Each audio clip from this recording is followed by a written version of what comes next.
First of all, thank you so much for having me here. This is a sweet spot, and I will tell you why it's a sweet spot to talk to you guys first thing in the morning about M&Ms. So how many of you guys know M&Ms or have had M&Ms before? Raise your hand. Yay, fantastic. How many of you guys know that you can actually personalize M&Ms? So you can actually, wow.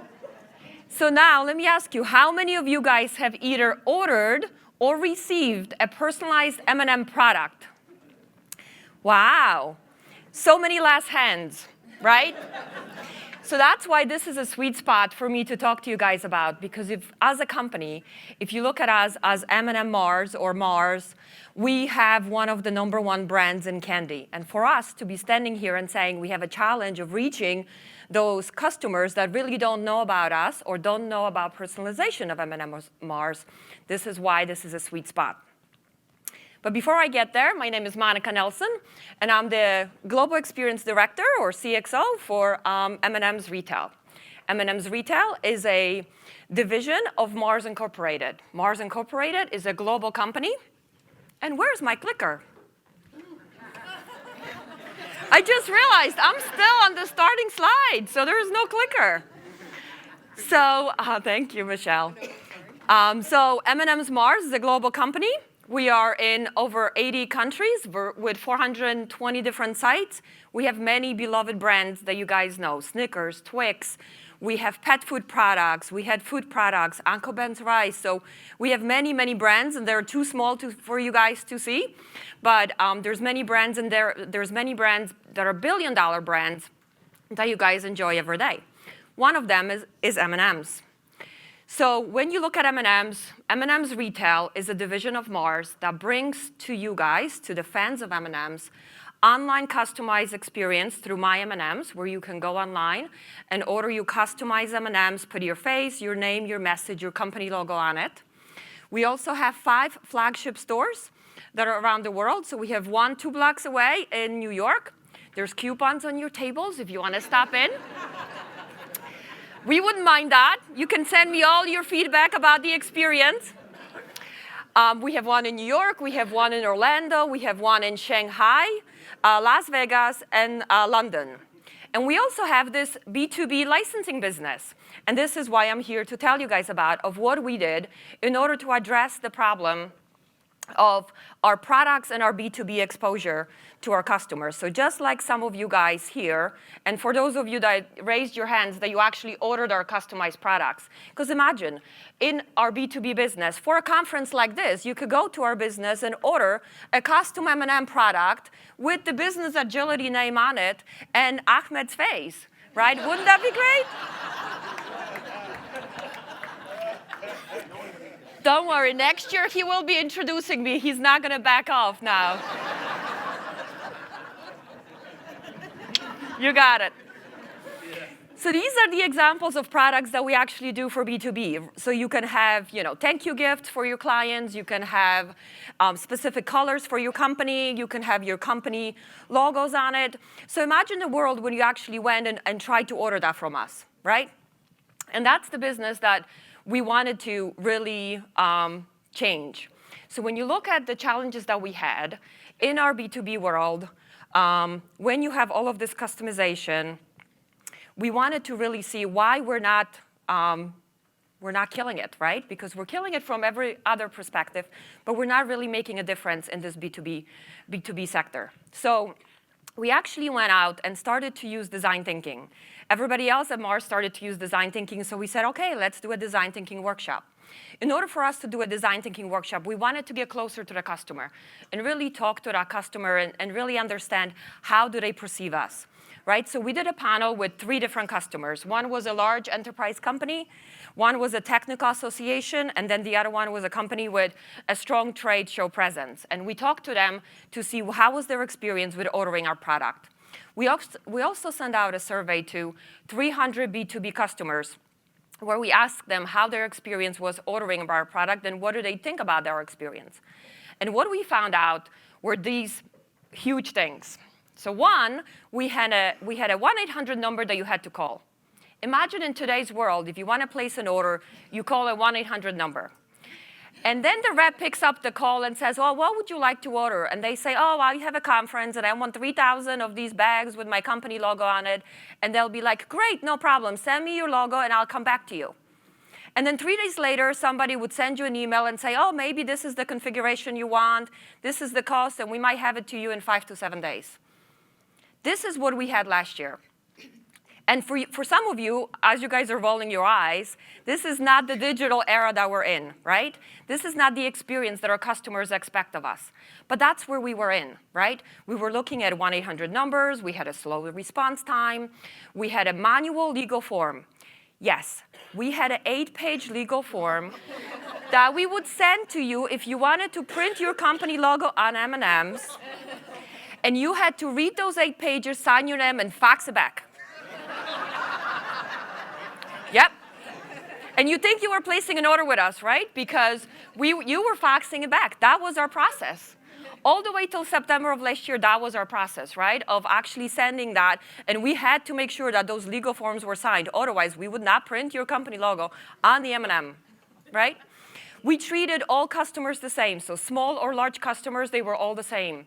So it didn't matter if you placed a $150,000 order that had to go to Canada, you were waiting in that same queue as that $500 order that went out the next day, right? So there was no white glove service. There was no digital experience. We had a catalog on the website that you can go download a link and open a catalog.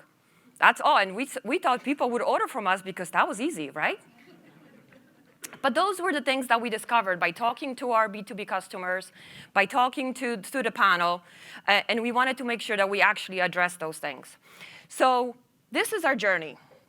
When we collected all of this feedback, we actually put a cross-functional team together to across all the functions, because all the functions worked in silos. So instead of them working in silos, we wanted to make sure that we actually connected all of them together for 2 days. And we looked at the all end-to-end journey for our customers. How do they discover us? How do they engage with us? How do they make decisions or purchase or look at those legal forms or not look at those legal forms, right? And how do we treat them post-purchase? Because there was this notion that people only come to us, order it once, and never come back again. But it wasn't because, we thought it was because it was just a novelty. But it was because of the process that we had that people never wanted to deal with this again. So once we started to look at that, we asked some of the how might we questions, right? So how might we make this journey more seamless? How might we actually engage with those customers and actually understand what they're going through? How might we make this a digital process so that way people can make those choices, see what options they have, and actually place that order right on the spot versus dealing with all those obstacles and the roadblocks that we were putting up for them. So putting this team together for 2 days and allowing them to actually have the conversations, the team was able to come up with 45 different ideas of how we can address this journey, right? So as you can imagine, sitting there and having a list of 45 ideas, that was way too many. We couldn't address all of them, right? So we had to look at those ideas and actually prioritize them and say, what's the biggest impact to the customer? What we can do quickly? How quickly can we make it happen? And do we have the resources to make it happen, right? For each one of those ideas, we actually look at seed stages of evaluating and talking to the customer at every single stage to make sure that it's not just our bright idea that we wanted to make it happen, but it's actually things that would make a difference for the customers. So looking at that, we actually came up with a list of, from the 45 ideas, we came up with a list of 9. And we said, based on the timing, we can make those 9 ideas happen in 5 weeks. Now, I don't know about you guys, but nothing at Mars happens in 5 weeks, right? You might get an approval to spend some money to go for a trip, but nothing happens in 5 weeks, right? So when we looked at this and said, we're going to do this in 5 weeks, and we really looked at all the different personas of the customers and evaluated them, nobody at first believed that this is possible, right? So we said, OK, we're going to meet once a week, and we're going to make this happen. After the first week, we knew that we weren't getting the speed or the decisions that needed to make this happen in 5 weeks. So for the second week, we actually changed it. We met 3 times a week. And we figured, hey, if we meet more frequently, we put all the right people in the room, then we'll make decisions quickly. And that was the aha moment for us, right? Of not only having a status meeting on Mondays, but having a stand-up meeting on Wednesday and a stand-up meeting on Friday. People were frustrated at first because they were like, why do I have to go every 2 days to a meeting?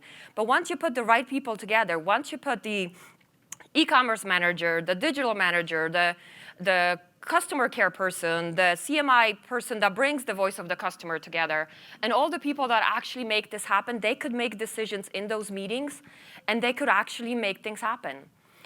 So when we looked at, so the things that we actually did, right? So we looked at the portfolio. We wanted to make sure we had a digital portfolio. So some of the products, we brought them online so that way people can actually see what they're buying online.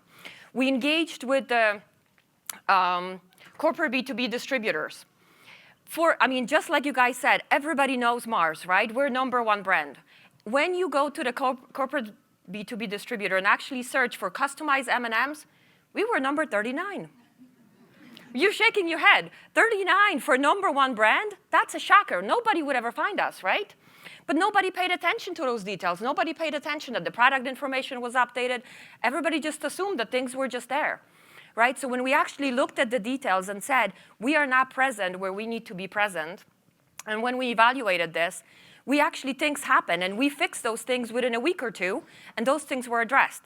So addressing, making sure our presence was there for distributors, making sure that we had a portfolio online that people could actually select and go through, making sure that we had a personalized configurator, just like we had it for a regular customer that comes to our website, we had a configurator for them. Why can't we have that for a B2B customer?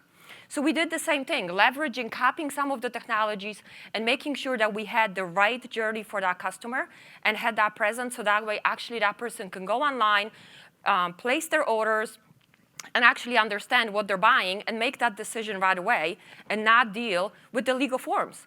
We actually went to the legal department and questioned them why we need those legal forms, and we were able to get them online. With a click of a button, you can check the box and actually say, accept and move on, right? That's, for us, this was huge. For you guys, you're laughing because these are the roadblocks that sometimes we don't pay attention to until you truly look at what the journey for the customer is and you truly think about the customer first versus thinking about what are the different departments that are telling us what to do within the company. We had a brilliant idea, for example, on a IoT dispenser. So we thought within the company that it was fantastic to come up with a dispenser that would be connected to an app, that would know exactly how many M&Ms you have in there, and then when you run low, it would give you an alert and say, order more, right? This would be in everybody's home. Wouldn't that be great? Fantastic, right? But the moment we started to talk to our customers and we said, you know what, maybe this is for an office. Let's go talk to our customers. The moment we engage our customers and actually talk to them, they all said, you know what, this is fantastic. I would rather have this in my office and engage with other people to have M&Ms in the office than to have it at home. And it saved us so much money from investing in that technology and thinking that people at home would want this, instead of looking and investing in the technology for people to do it in their office, right? So we're actually working on this. This was not part of the 5 weeks because we're not miracles here. But it's something that we wanted to make sure that the voice of the customer is important, and we bring it in, and we actually make it happen. So, as you see through this journey, this is a lot of the things that helped us define the different projects and define the 9 different projects that we identified to do in 5 weeks, and we actually made it happen. So here's our results. If you look at our 9 projects, they happened in 5 weeks, like I said. We got, over that time frame, we got over 2,080 orders. Our conversion rate went from 2% to 9%. That is 4 times of the conversion rate from the year before. So just taking that manual journey and giving the decision to the customer at their fingertips made the difference. Our average order went up by 25%. So those are huge results. And the total results are in millions of dollars. I can't disclose them publicly. But and it gives you the sample of the products that we have done for our customers. So this is just the beginning of the journey. But when you truly look at what are some of our lessons learned through this journey, right? When you look at the voice of the customer. How critical is to really bring the voice of the customer and really look at your customer journey and evaluate every single step in that journey to make sure that not only you take the hypothesis that you have and you think what the improvements are, but really listen to that customer and bring that to the heart of everything that you do. Putting the right people in the room, right? Having the right people in the room and having the right frequency, depending, you know your teams, and you know whether they will make decisions and whether they need other silos or break other silos in order to make decisions and for you to make it happen. So getting the right frequency, having those stand-up meetings, and putting the right decision makers in the room to make sure that this happens, it is super important.